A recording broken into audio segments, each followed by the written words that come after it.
Hey everyone, welcome back.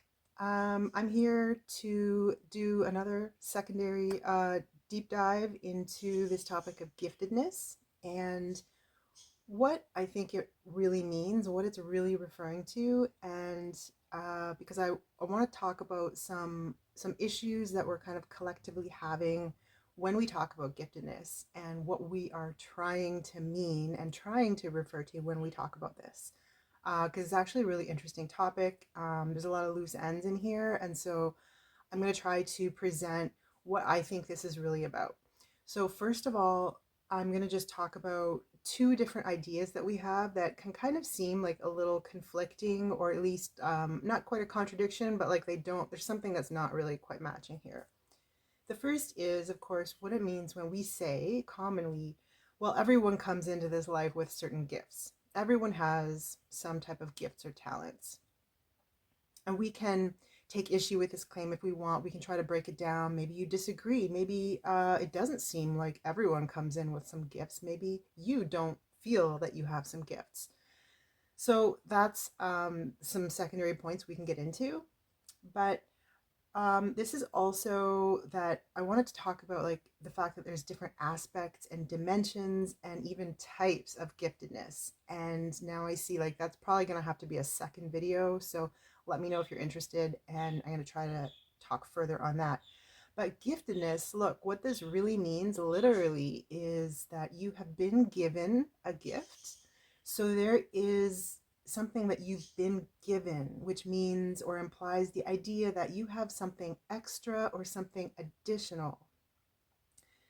But extra in relation to what or in relation to who?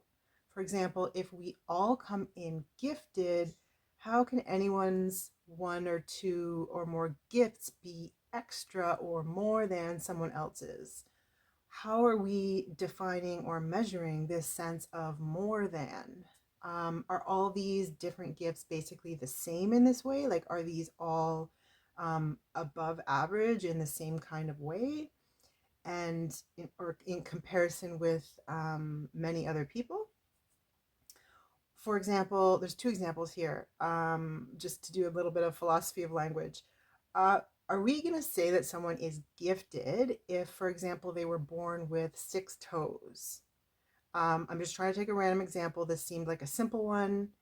Just talking about the level of language here, we don't usually say that for that situation. Yeah, that's above average, right? Hold on. Now, here's a second example. Are we going to, or do we say that someone's gifted when, for example, if they tend to have like a lot of like extremely vivid images of people visiting them when they go to sleep at night in their like, hypnagogic imagery? Do we say that that person is gifted? We don't tend to commonly use this concept in that context. This is just a description. I'm not saying that's right or wrong yet. But it's just the fact that we only apply this idea of giftedness to certain areas or situations.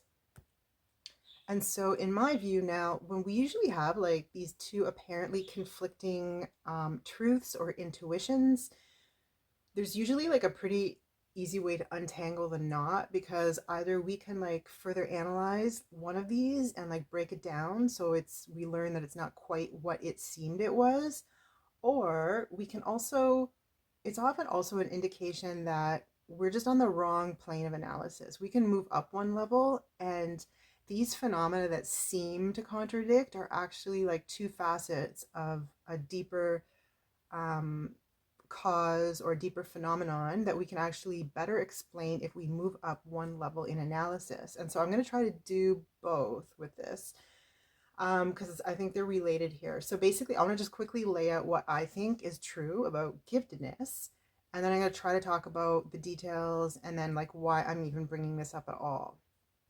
So quickly, um, so there's all these accidental ways that we end up talking about giftedness and using this concept, and then there's what we really want it to mean and refer to, and we often fall short of that. So that's the first thing. And the second point, now here's kind of a really the big point, and I'm going to use some language here, and the point is not the language I'm going to use, but the message I'm trying to convey, the idea I'm trying to get at. So bear with me, be patient, and hear it out, and try to listen for like the idea, like rather than, because I'm going to use some specific words and like people are going to have associations, but try to get past that. This is about what I'm trying to say. Okay.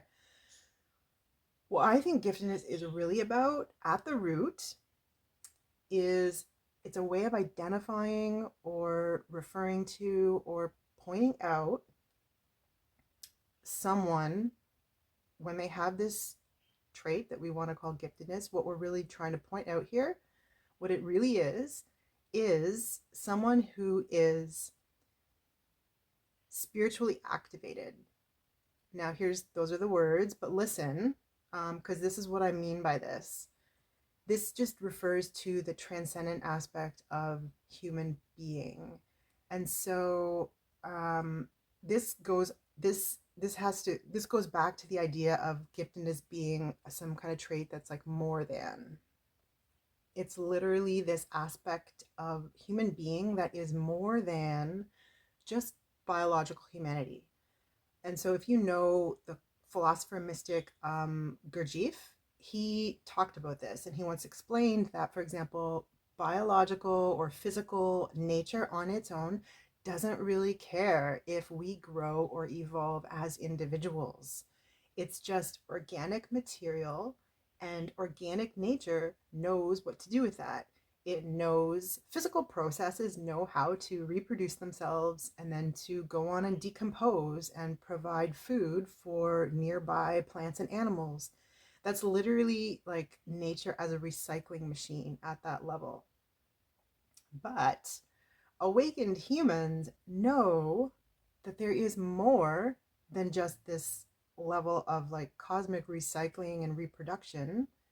So like for example, how many of you like me, like when we were 12 or 13, like we already knew, it was very obvious and clear, like we're not just here to reproduce, to have children and then grow old and watch them and do the same thing. Like it was so obvious, right? Maybe not for everyone, but this is what I'm talking about. Some of us were already even further advanced on that path, ages younger than 12 or 13. So this is where it gets a little complicated. And this goes back to two subpoints here. So this giftedness, I think it comes in like gradually and it can come in on a differential spectrum. So this explains why some people may only have it in like one or two areas, like super musically ability, like lots of ability, or super high mathematical abilities, or it could be something else. And and then it also kind of gives motivation behind our idea that we all come in with certain types of gifts. Well, where are we coming in from with these gifts, right? We've all seen the TikTok videos of the 3-year-old kids who are like playing piano way better than we could with like 3 years of lessons at age 10. And so, whatever framework we want to use for understanding this, there's a sense that even memory, and we definitely do not like fully understand what memory is right now. We're coming in with these kind of like memories or gifts and talents from elsewhere, and there's different frameworks we can use for talking about this, but it's clear that some people are like already really advanced in certain ways. And so why am I bringing this up? And again, here is where I know I need to do a part 2 to this video, because I want to eventually talk about like the different types of giftedness that we see.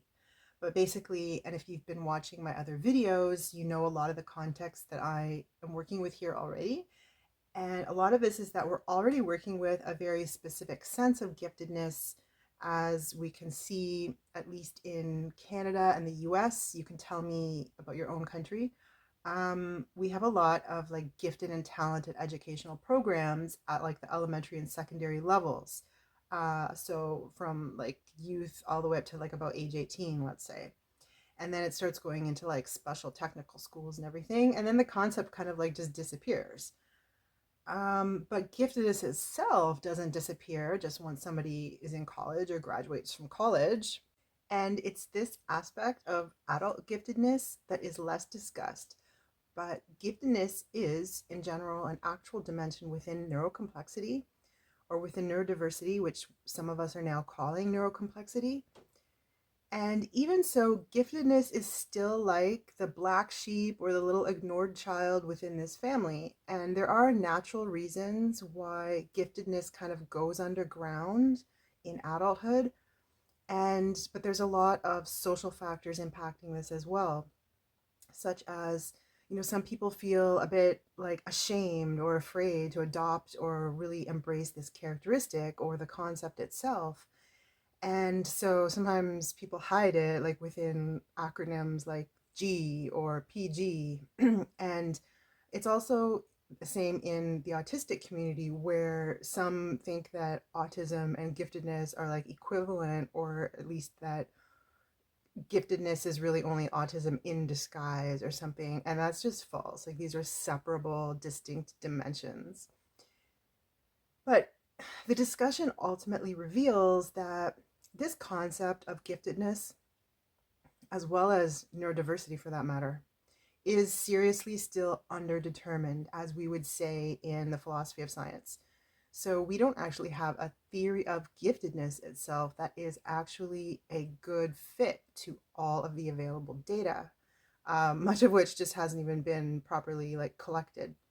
So in my opinion, we're just not considering this from the proper level of scale, the proper scale of observation. So we are not yet taking a holistic enough or a high enough angle on this phenomenon, which obviously goes way beyond an educational context, and it goes way beyond a cognitive context. But this is now where I enter the discussion, because I haven't really seen this territory discussed within this context. So that's where I'm going.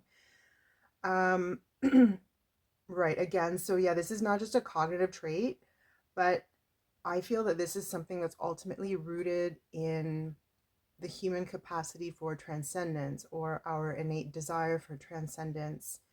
And, I used to just say that giftedness was kind of like a cognitive orientation towards higher levels of integration, which is still very accurate. It's just not complete in its context. It's really, you can just drop the cognitive aspect there, because it's just an orientation to higher levels of integration, which is what consciousness building is. And so, because of this relationship with higher levels of integration, we could even take this back to an ancient, Platonic or Neoplatonic context. If you remember, this is a kind of reaching for the divine. It's a reaching for the forms, for the eidos. It's essentially reaching union with our own understanding itself and expanding that. So if you remember, going back to when I said that giftedness is all on a spectrum, so it might come in slowly, and it might just start as advanced cognitive abilities, or it's an advanced musical ability, like something in one or two areas. And there might also be a heavy dimension of, we have to do the work of remembering and recultivating talents or abilities which, for various reasons having to do with the collective, they've been suppressed, or we experienced early trauma and so we couldn't access them. And so we're meant to develop these gifts, which are actually internal. And so this is essentially about what we're able to integrate with ourselves, within ourselves. This is all about integration.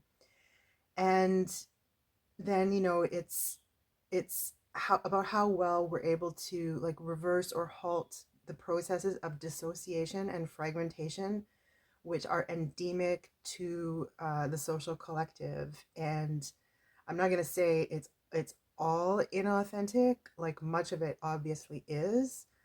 So I don't want to give a black and white picture here, but absolutely, that's how fragmentation starts, and that's what we need to reverse.